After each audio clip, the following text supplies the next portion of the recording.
El pensamiento crítico es una herramienta intelectual insustituible que nos permite desenmascarar las trampas de la propaganda, expandir nuestros horizontes de conocimiento y preservar nuestra independencia intelectual. Estimados ciudadanos de Rusia, una vez más se ha desatado una auténtica guerra contra nuestra patria. Estados Unidos y el Reino Unido provocan conflictos sangrientos y golpes de Estado.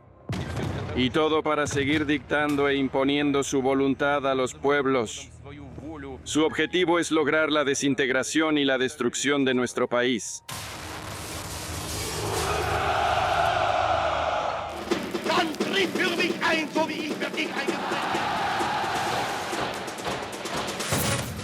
Y para ello buscaremos la desmilitarización y la desnazificación de Ucrania.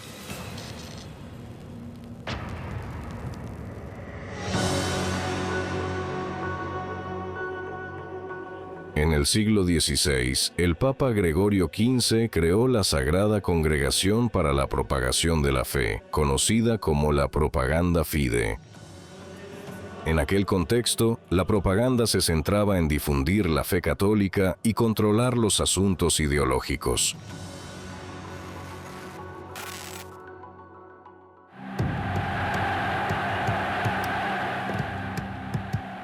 Con la aparición de los medios de comunicación, la propaganda adquirió una fuerza inmensa y una forma distinta. Pero en manos de Adolf Hitler y Vladimir Putin se transformó en un instrumento de sumisión y en la anulación del pensamiento crítico. Los nazis inventaron muchísimas herramientas nuevas para su época para influir en la esfera psicoemocional. Aquellos eventos masivos, festividades, simbología, recursos visuales y acompañamiento musical. Putin, al fin y al cabo, no inventó nada. Un ruido informativo incesante en el que se cocinan los cerebros de los rusos para que permanezcan en un estado de conciencia alterada, bajo una especie de trance que antes Hitler creaba en sus asambleas multitudinarias. Ahora, ellos generan y prolongan ese trance constantemente a través de la televisión. Al inicio de sus carreras, ni Hitler ni Putin tenían estrategias claras ni programas de desarrollo a 5 o 10 años vista. Pero el pueblo creía en ellos. El pueblo los adoraba. Para dirigir y manipular a las masas con éxito, es necesario encontrar un punto de dolor común para toda la sociedad. Para los alemanes, por ejemplo, fue la derrota en la Primera Guerra Mundial. Para la Federación Rusa fue el colapso de la Unión Soviética. Tanto Hitler como Putin utilizaron esto para sus fines políticos. Es una coincidencia, pero qué coincidencia tan asombrosa. La propaganda es como unas reglas de juego especiales, impuestas, estrictas y sin alternativas. Por eso, tras la guerra, para no encontrarnos con un tercer Führer, debemos entender desde ahora qué hacer con nuestros vecinos. Deben ser destruidos. Viven en el estupor narcótico de las narrativas propagandísticas. Trabajas 20 años para el Kremlin, propagas y propagas, y ninguna escoria quiere siquiera meterte en la cárcel. Inmediatamente después de llegar al poder, tanto Hitler como Putin comenzaron a prepararse para una gran guerra, moldeando a las personas para convertirlas en armas ciegas en sus manos. ¡Gloria a Rusia! ¡Gloria a Putin! ¡Crimea es nuestra! Lo mismo decían los alemanes cuando se dieron cuenta de que tendrían que responder por sus crímenes. Y guardaron silencio cuando Hitler creó el Ministerio del Reich para la ilustración pública y propaganda. Goebbels decía, cuanto más increíble es una mentira, más rápido la creerán, y lo consiguió. Era un hombre con talento. Esto es lo que dijo Putin durante una reunión con líderes de organizaciones judías. Sin duda, Goebbels es una autoridad para Putin, porque él prácticamente sin las herramientas de influencia que existen hoy, redes sociales, infinidad de plataformas mediáticas, Internet o YouTube, logró el control total de la conciencia de una enorme cantidad de personas. El Reich de Hitler duró solo 12 años, pero en ese breve tiempo, los nazis lograron transformar a la nación alemana en un ejército de zombies. ¿Cómo lo consiguieron? La respuesta nos la da el experimento psicológico La Tercera Ola. Año 1967. Una escuela estadounidense común. Durante el estudio de la historia de la Segunda Guerra Mundial, uno de los alumnos de 10º grado le preguntó al profesor Ron Jones cómo los alemanes corrientes podían fingir que no sabían nada sobre los campos de concentración y el genocidio masivo. Jones tomó como base las obras de Hitler y Goebbels y decidió demostrar visualmente a los escolares cómo funciona esto. Yo quería que no fuera solo un relato, sino que lo experimentaran en carne propia. Lo primero que hicieron los nazis tras llegar al poder fue lograr de los alemanes una obediencia y sumisión férreas. Jones hizo lo mismo. En el primer día del experimento secreto, ordenó a los alumnos sentarse erguidos, hablar de forma lacónica y clara. En este proceso, el contenido de la respuesta tenía una importancia secundaria.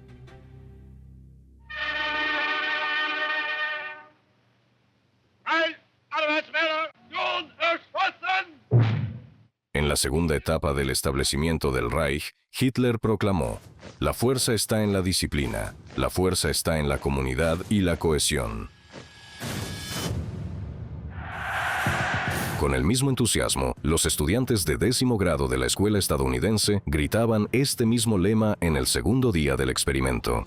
Al final de la clase, Jones mostró un sencillo gesto en forma de zigzag y lo llamó el saludo de la tercera ola. El tercer día del experimento transcurrió bajo el lema de las palabras a la acción. Le entregué a cada uno un carné de miembro y les asigné una tarea sencilla.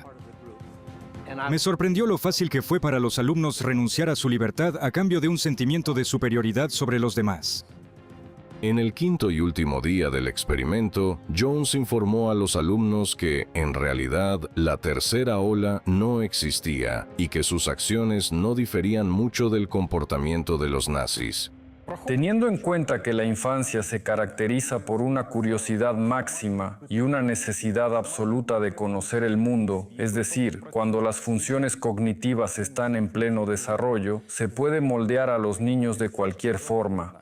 La personalidad futura depende precisamente de cómo sea educado ese niño. La victoria será nuestra. Y si perdemos, destruiremos el mundo entero. No solo se puede quebrar la psique infantil, la sensación impuesta desde el exterior de que eres único y de que perteneces a un grupo de personas excepcionales nubla el juicio. En Rusia no quieren pensar. Es un país con una actitud consumista ante la vida. Beber, comer, ir al trabajo, encender la televisión de fondo donde dicen que los nazis se comen a los niños.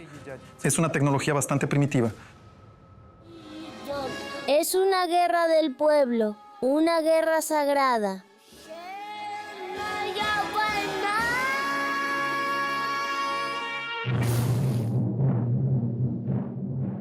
Plastilina con la que se puede moldear cualquier cosa. Los nazis lo entendían muy bien.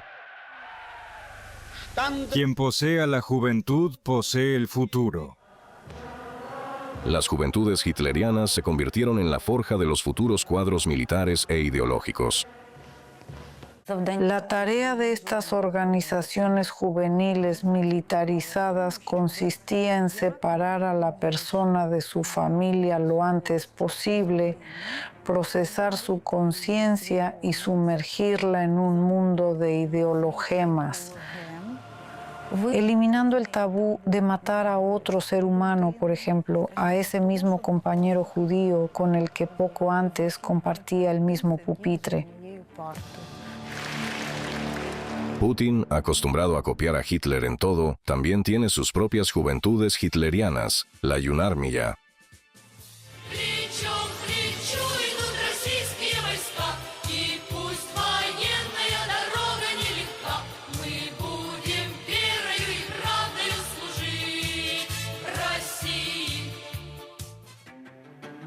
En el sitio web de este análogo ruso existe un llamado Paseo de la Fama de héroes que murieron en Ucrania durante la llamada Operación Militar Especial. Un paseo de jóvenes que, sin dudarlo, fueron a Ucrania a matar niños, violar mujeres y torturar ancianos. La generación de sus padres, la de Yeltsin, no es menos aterradora. 1 de cada 6 adolescentes cumplió condena por actos criminales. La gran mayoría no tenía educación secundaria. Todos ellos tuvieron hijos y formaron familias. Sus hijos ya son la generación de Putin, poseedores de una colosal energía interna de destrucción. Los perfiles psicológicos de los nazis, de los miembros de las SS y de los guardias de los campos de concentración coinciden plenamente con los de los violadores rusos de Bucha.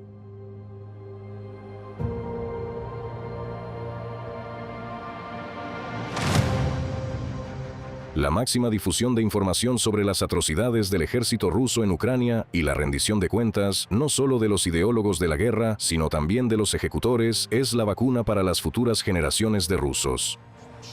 ¿Qué hay detrás de nosotros? Un edificio destruido. ¿Qué trae el mundo ruso aquí? En este edificio en ruinas había una tienda. ¿A quién molestaba? ¿Qué fue lo que le impactó? ¿Y por qué la destruyeron? No sé por qué dieron las coordenadas de este edificio. No puedo responder a esa pregunta. ¿Qué aporta Rusia a nivel global? No entiendo la pregunta. Normalmente, cuando se ofrece algo, se comparte algo bueno, interesante o útil. Es el triunfo de las armas rusas, es el triunfo del ejército ruso, es el renacimiento de Rusia. Entonces, ¿bajo qué principio se puede anular el pensamiento crítico de una persona? El primer principio es la accesibilidad y la persistencia. Los encadenaron a la cama, violaron a niños de 12 años. Pero eso no es todo. Cuando la gente ve y oye el mismo relato todos los días, empieza a creer en él involuntariamente. Atrapados y quemados vivos. Hay informes de canibalismo. ¿Acaso no lo saben? En Alemania, las consignas resonaban constantemente. Se podían ver en cada esquina, en los periódicos, en carteles e incluso en el papel de las tiendas. La situación en Rusia es exactamente la misma. Una mentira repetida 1000 veces se convierte en verdad. El segundo principio es la sencillez. La propaganda debe ser accesible, primitiva. ¡Guerra! ¡Guerra por Rusia!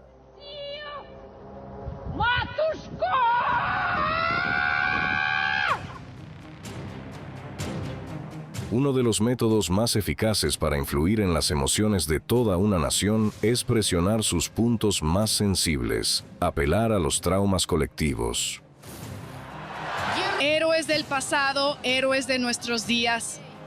Ejemplo de servicio al pueblo y a la patria. Estamos orgullosos de nuestra patria, de nuestra historia y de todas sus vidas. Los rusos tragan fácilmente las construcciones primitivas de las que habla Putin. ¿Y qué dice Putin? Miren, ustedes lo están pasando mal, pero ahora haremos que ellos lo pasen aún peor.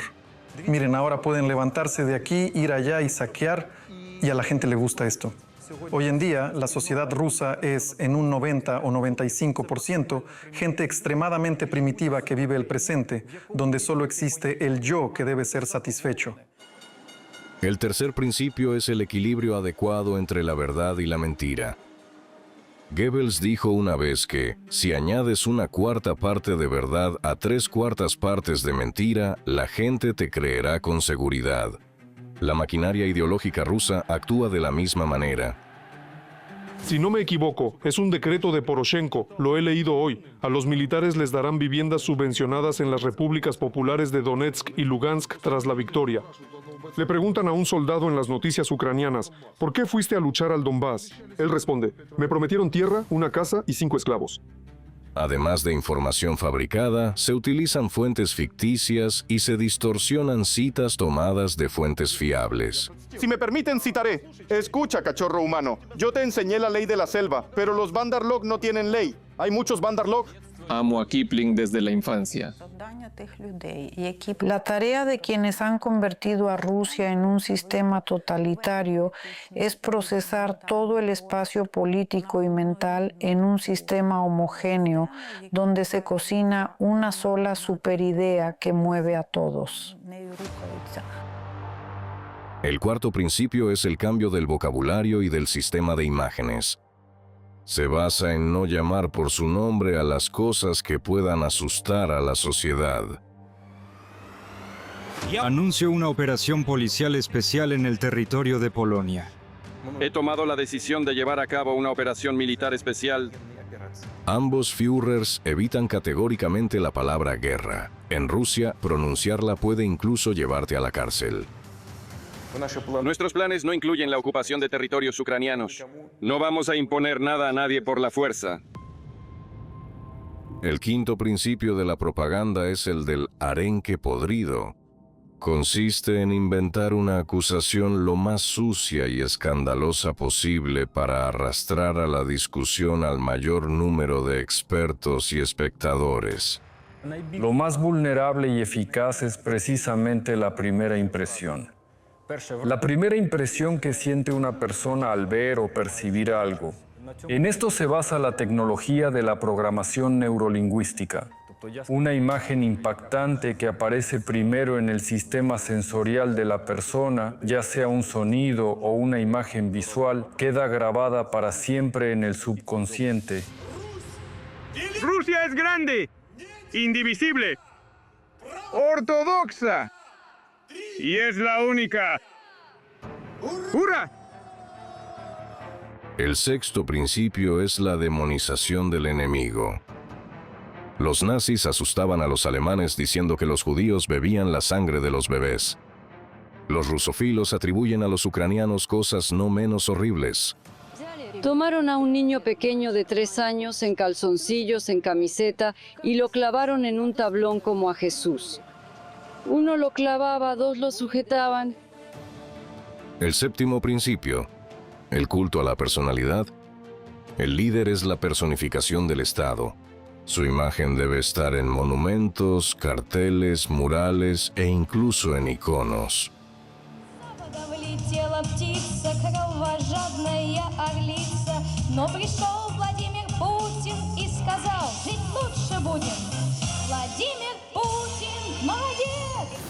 El abuso de la psique tendrá consecuencias simplemente catastróficas para estas personas en el futuro. Si tienen la suerte de vivir y sobrevivir y no de ser utilizados como material de desecho. De hecho, una gran parte de ellos ya fue eliminada en Ucrania en 2022.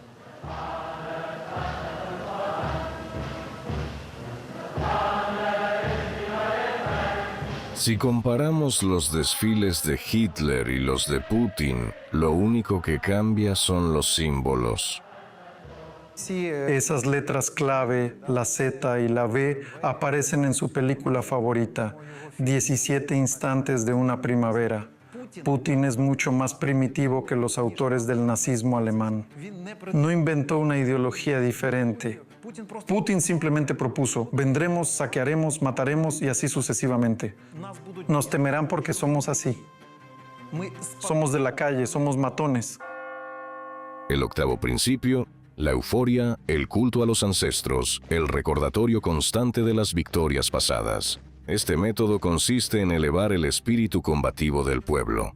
Fue precisamente el Ejército Rojo el que, tras el devastador asalto a Berlín, puso el punto final victorioso en la guerra contra la Alemania de Hitler. Y ahora, en una sola formación de desfile, marchan ya los nietos y bisnietos de la generación de la guerra. Durante muchos años investigaron y buscaron ese punto donde clavar un gancho y arrastrar a cada alma que vivía en la Federación Rusa. Y ese punto resultó ser esta mítica Gran Guerra Patria.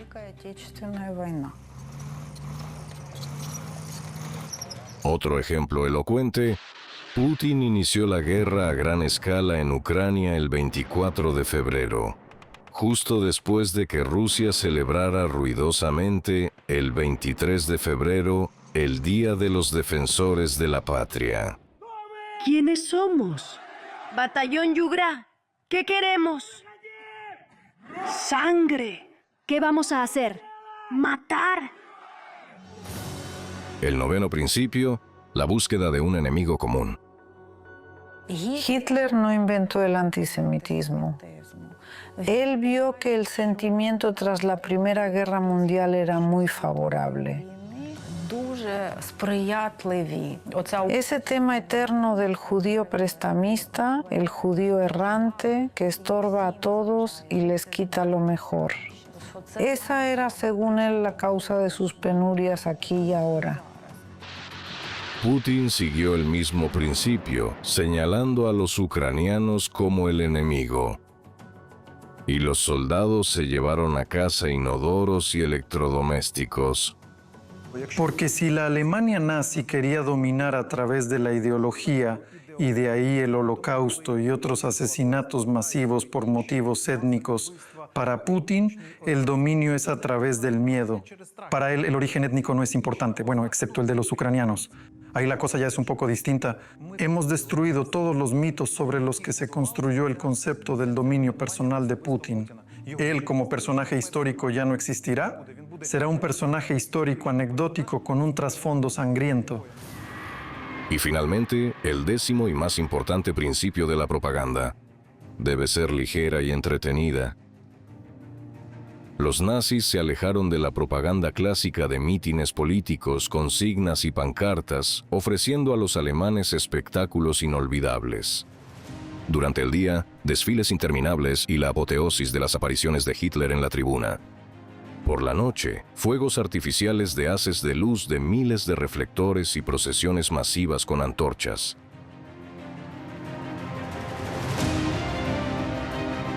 Putin también organiza a menudo festividades grandiosas, reuniendo a cientos de mil personas en plazas y estadios.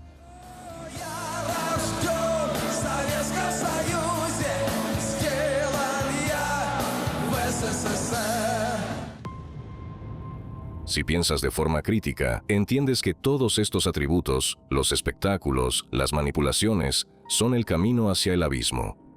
Ves que a tu vecino o conocido lo coronan, lo llevan en hombros. Él camina con una antorcha y grita, ¿nazis? Llama a los enfermeros. ¿Acaso no lo saben? De hecho, mediante la propaganda se puede engañar fácilmente a todo un pueblo. Inmediatamente después de llegar al poder, Goebbels estableció un control total sobre todas las emisoras de radio alemanas, y escuchar voces extranjeras se castigaba con 5 años de prisión. Hola, vagabundos. Son noticias nazis. Gracias a nuestro bloqueo, en Inglaterra casi no queda pan. Bajo el impulso del ministro de Propaganda, se puso en marcha una producción masiva de radios baratas, que el pueblo bautizó como la garganta de Goebbels. En Gran Bretaña no hay luz, las calles se iluminan con antorchas. Churchill vuelve a estar nervioso. Los propagandistas de Hitler utilizaron la radio incluso para iniciar la Segunda Guerra Mundial. La noche del 1 de septiembre de 1939, los oyentes escucharon en antena explosiones, disparos y gritos en polaco. Un locutor agitado anunció que los polacos habían atacado traicioneramente una emisora de radio alemana en la ciudad fronteriza de Gleiwitz. El incidente de Gleiwitz es algo que ha entrado probablemente en todos los manuales de las estructuras especiales de sabotaje de todo el mundo. Es espeluznante que se inventara un nombre tan humillante como conservas para referirse a las personas que habían sido asesinadas previamente con una inyección letal y colocadas en el lugar de la provocación como supuestas víctimas del conflicto. Les recuerdo que se trataba de prisioneros del campo de concentración de Dachau, que no solo fueron cautivos, sino también moneda de cambio para crear el precedente del inicio de la Segunda Guerra Mundial. Otra palanca poderosa de la propaganda hitleriana fue el cine. El cine concentra la atención de varios sentidos a la vez. El primero es el visual, el segundo, el auditivo. Fue en Alemania donde se empezó a aplicar el efecto del fotograma 25. Después de 25 fotogramas en la cinta, se insertaba uno con la consigna o imagen deseada.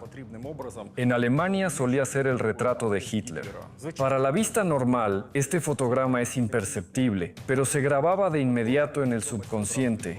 De este modo se programaba a la gente. El cine ruso también lleva muchos años construyendo tramas diseñadas para inocular en los espectadores el gen de la agresión.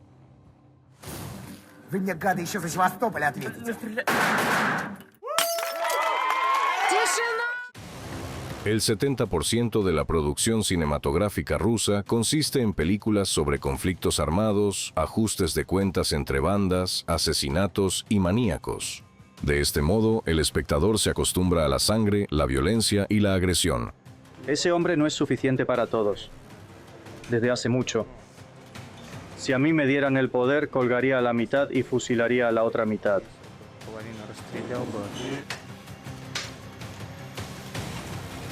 Rusia es un bandido que quiere que se le permita actuar con impunidad.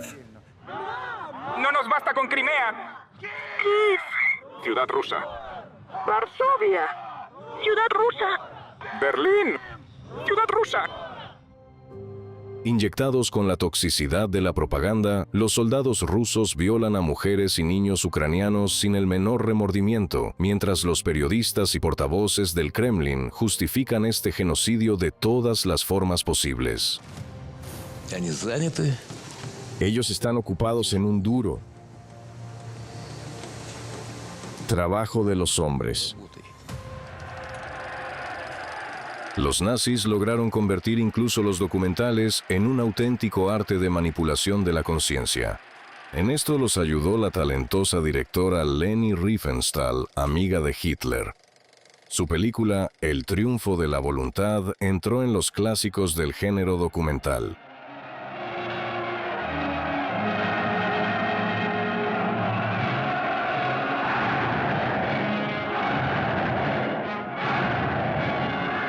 El mensaje principal: todas las desgracias de Alemania comenzaron con la Primera Guerra Mundial. Ahora han llegado al poder los verdaderos patriotas que, liderados por Hitler, levantarán a Alemania de sus rodillas. Hitler es Alemania. Alemania es Hitler. Sieg Heil. Los ideólogos del Kremlin no solo parafrasearon este eslogan nazi, sino que robaron descaradamente muchos otros.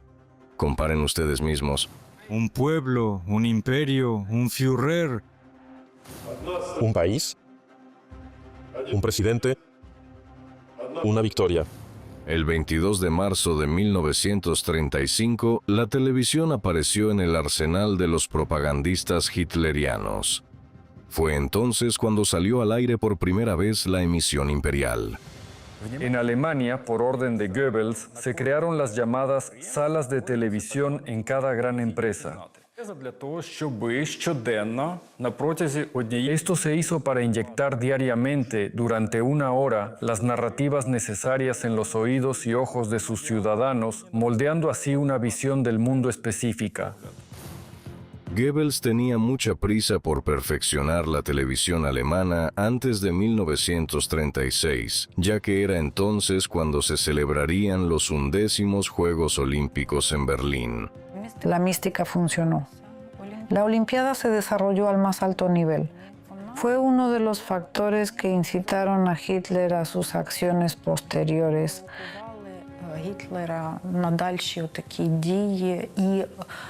Cultivando en él un sentimiento de superioridad y de impunidad absoluta. En la Olimpiada de Berlín participaron 49 países, más que en cualquier edición anterior. Los nazis triunfaban. Los Juegos se llevaron a cabo según lo planeado. La prensa internacional reconoció que Alemania había organizado los Juegos más exitosos de la historia. Declaro abiertos los 22º Juegos Olímpicos de Invierno en Sochi. Putin también buscaba el triunfo y el reconocimiento mundial y gastó en su Olimpiada de Sochi más de $50.000 millones. Al mismo tiempo, siguiendo la vieja costumbre rusa, la mayor parte del dinero fue simplemente robada. Esa cifra equivale al costo de todas las instalaciones deportivas de todos los Juegos Olímpicos de Invierno en la historia de la humanidad. En realidad fue la estafa más grande en la historia de Rusia. Sin embargo, toda la atención de la comunidad internacional no estaba puesta en la Olimpiada, sino en la revolución de la dignidad en el Maidán de Kiev. Y esto enfureció increíblemente al zar del Kremlin. Además, en Crimea ya operaban secretamente los hombrecitos verdes. Esto siempre fue un elemento de presión de Putin hacia los líderes occidentales. ¿Y qué van a hacer? ¿Hasta qué punto están preparados para responder? Vio que no estaban preparados. Que podía avanzar, que podía presionar, que podía arrebatar el territorio de otro estado. Adiós, Rusia. Estas palabras del presidente del COI resultaron proféticas. Rusia puso rumbo definitivo hacia la agresión y comenzó a cerrar el telón de acero. Una semana después, las tropas de Putin anexionaron Crimea, dando un paso más hacia la guerra con Ucrania. Aquí no hace falta protegernos de nadie.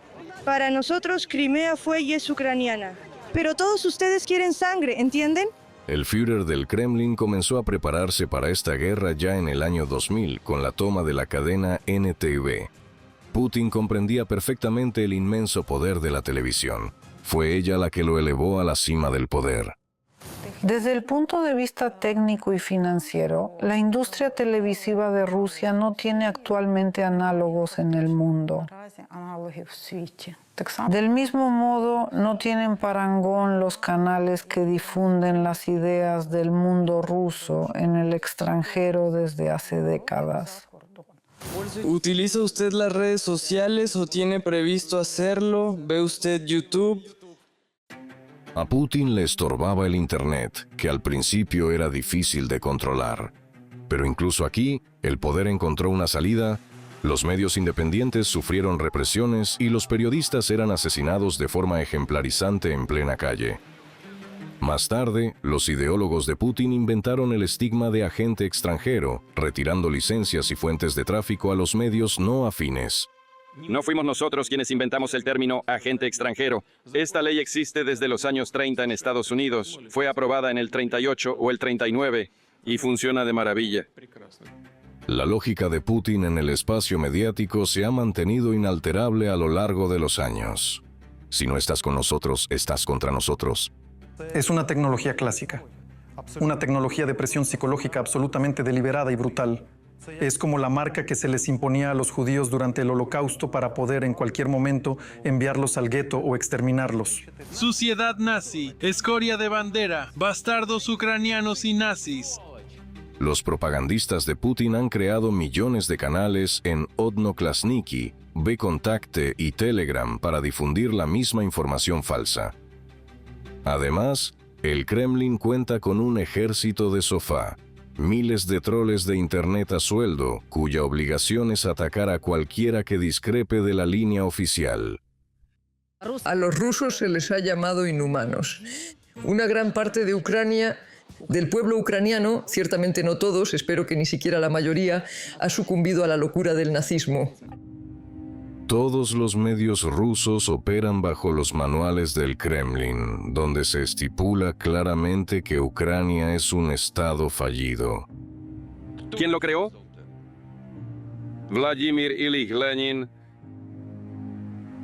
al fundar la Unión Soviética. Probablemente por eso Putin decidió que tenía derecho a dictar a los ucranianos cómo vivir y a quién elegir. Un claro ejemplo es el año 2004. Elecciones presidenciales en Ucrania. Yushchenko contra Yanukovych. Al comprender que el exconvicto perdería ante Yushchenko, Putin viajó urgentemente a Kiev. Quisiera agradecer a Víctor Fedorovich por su enfoque constructivo ante todos los problemas. Gracias.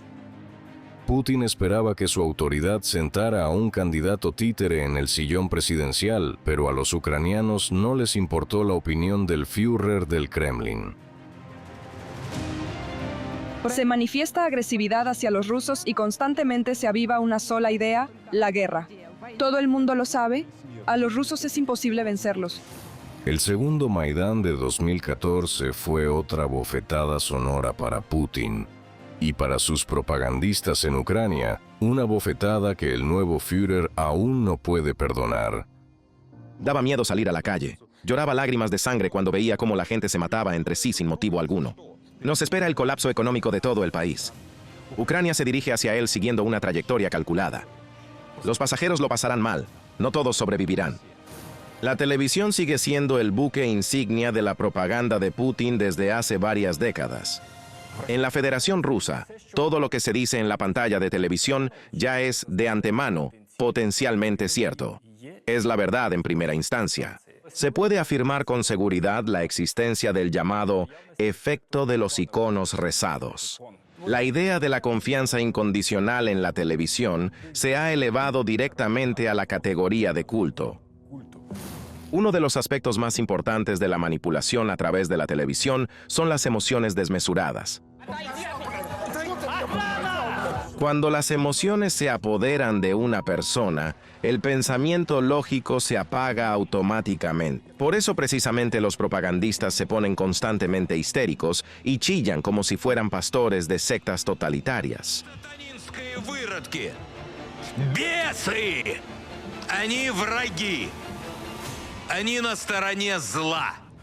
Malditos degenerados, diablos, son enemigos, están del lado del mal. Desde el punto de vista de la psicología, cuanto más y más fuerte gritan los presentadores, menos pueden resistirse las personas a esta propaganda. Y así se percibe con mayor eficacia este discurso, es decir, esta propaganda. No se permite la negación alternativa. Otro punto importante. La realidad distorsionada. Aturdir al espectador con un torrente de información contradictoria para disipar definitivamente la verdad y crear una pseudo-realidad. Un ejemplo claro, la masacre de Bucha. Ante cualquier hecho relacionado con este crimen, se difunde inmediatamente una gran cantidad de desinformación. Cuando se mostraban las imágenes del uso de armas químicas por parte del gobierno de Assad, luego se descubrió que era una noticia falsa. Lo mismo ocurre con la información falsa sobre Bucha. Pensaban que sería así. Rusia entrará, tomará el control, todos se quedarán en shock, todos guardarán silencio, todos hablarán de sanciones y así sucesivamente. ¿Y qué hace Rusia a continuación? Muestra los lugares de las fosas comunes de nuestra gente. Se está rodando la película Bucha y muestra que fue el llamado régimen nazi de Ucrania quien lo hizo. Putin, Putin. Por Putin, por la patria. Este grito resuena cada vez con más fuerza en la televisión rusa. A principios de 2023, los ideólogos elevaron aún más el nivel de psicosis. Instaron a los rusos a prepararse para una guerra larga y agotadora. La muerte es inevitable. La muerte nos espera a todos. Es mejor morir así, por una causa justa e importante. Hacia la muerte los envía también otro canal de propaganda, la Iglesia Ortodoxa Rusa. El patriarca Kirill puede ser calificado sin duda como uno de los principales propagandistas del Kremlin. En sus enrevesados sermones, sustituye los valores cristianos. Vayan con valor a cumplir su deber militar. Y recuerden, si dan su vida por la patria, estarán con Dios en su reino, en su gloria, en su vida eterna. Sin embargo, el culto a la muerte sagrada no es un invento de los propagandistas rusos. También robaron este postulado a Goebbels. En 1944, cuando la Wehrmacht sufría pérdidas masivas, el ministro de propaganda del Tercer Reich encontró una llave mágica para movilizar a la sociedad. Se llama propaganda negativa. Se impulsó la narrativa de que o vencemos o terminaremos en Siberia si nos derrotan. Esta alternativa se presentaba como algo insoportable. La gente creía que era mejor morir que vivir allí. Es más, se promovía activamente la idea de que es preferible morir libre que vivir en la esclavitud del enemigo. En los juicios de Nuremberg, junto a los mandos de la Wehrmacht, fueron juzgados los propagandistas del Reich, Julius Streicher, editor jefe del periódico Der Stürmer, el locutor de radio Hans Fritzsche y muchos otros altavoces del nazismo.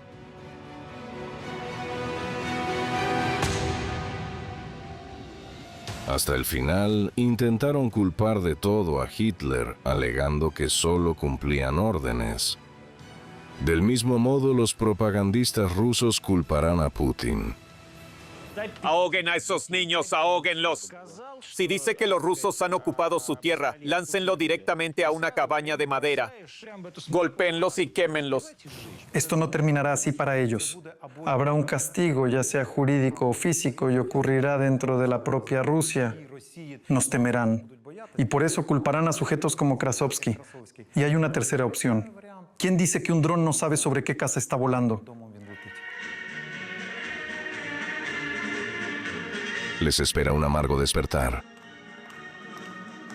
Incluso los soldados de Putin lo culparán de todo.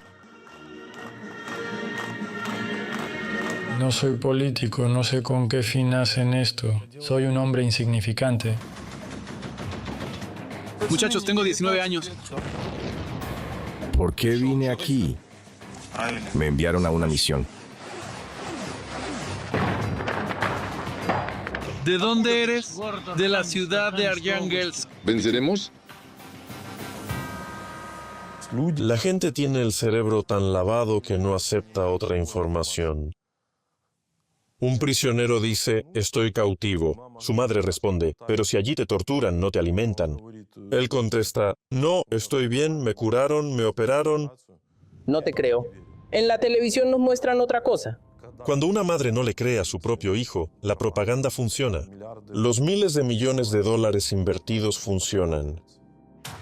En la conferencia de Yalta de 1945, los aliados diseñaron y aprobaron el programa de desnazificación para los alemanes y los criminales de guerra. El proceso de Nuremberg fue solo la punta del iceberg. En realidad, casi 1 de cada 3 alemanes resultó ser cómplice nazi. Un país que ya vivió bajo el totalitarismo siempre corre el riesgo de que éste regrese. El retorno del racismo demostró que el totalitarismo no desaparece por sí solo. Si no se aplican por completo las herramientas para destruir sus gérmenes desde la semilla, no podemos detenernos. Esta vez, todos los culpables deben ser castigados. Y si trazamos paralelismos históricos, el tribunal debe celebrarse precisamente en Yalta. No fue Putin quien lanzó las bombas sobre el teatro de Mariupol con la inscripción «Niños». No fue Putin quien torturó a los ucranianos. No fue Putin quien voló la central hidroeléctrica de Kachovka, provocando la mayor catástrofe ecológica del siglo. Lo hicieron los rusos. La responsabilidad debe ser total. Para todos y cada uno de los ciudadanos de la Federación Rusa. Rusia debe enfrentar restricciones severas en su producto cultural. Debe haber una limitación drástica a su expansión informativa y cultural. Deben realizarse proyecciones obligatorias de cine y televisión sobre lo que Rusia hizo en Ucrania. Y Rusia debe ser un país aislado durante un tiempo determinado. La principal culpa de los rusos es que, con su consentimiento silencioso, otorgaron a Putin una licencia para la guerra. La historia no debe repetirse. Desnazificación total para los rusos. Quizás, bajo estas condiciones, un tercer Führer no ascienda al Olimpo en el futuro. Y el tercer Reich, o la tercera Roma, quede finalmente sepultado bajo las losas de la historia.